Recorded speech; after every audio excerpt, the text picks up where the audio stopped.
running. And of course, us guys in the engineering teams always kept the trains and track in good order. Okay, on we go.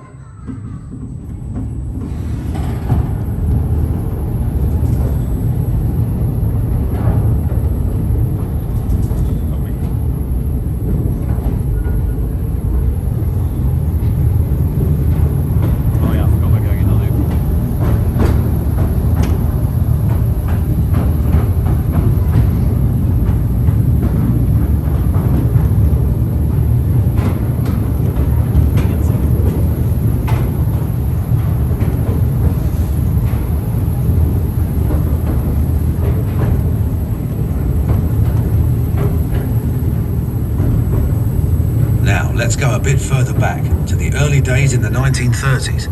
Then there was no email, texting, or instant messaging. People relied on the mail much more than today, especially at Christmas. So there was a lot to move.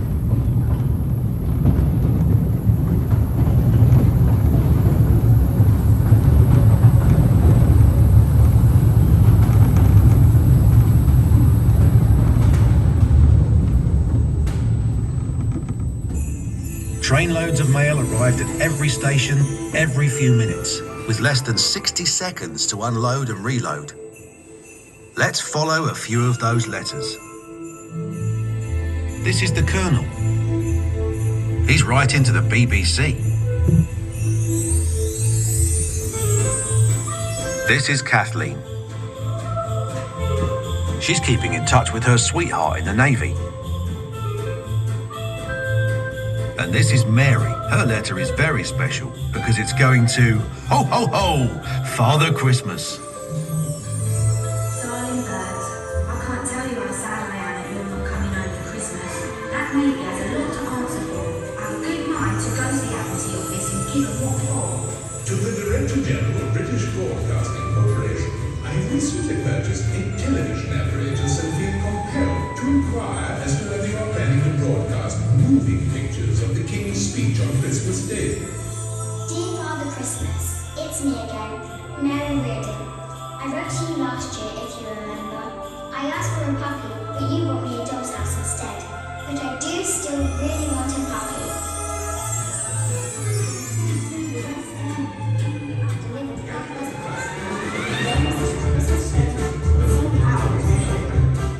Father Christmas Day, the drawing of a puppy. Must be important. In you go.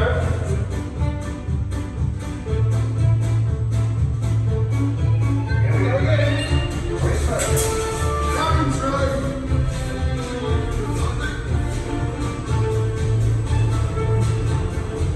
On that blooming cat.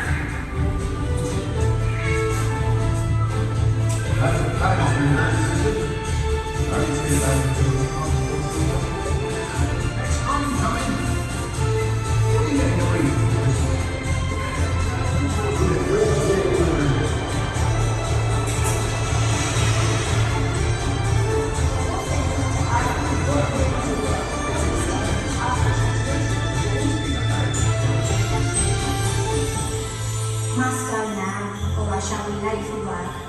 Take good care of yourself, my love. And Merry Christmas, my darling, Kathleen. I look forward to your response with keen anticipation. Yours sincerely, Colonel Arthur Bingley Crouch, retired.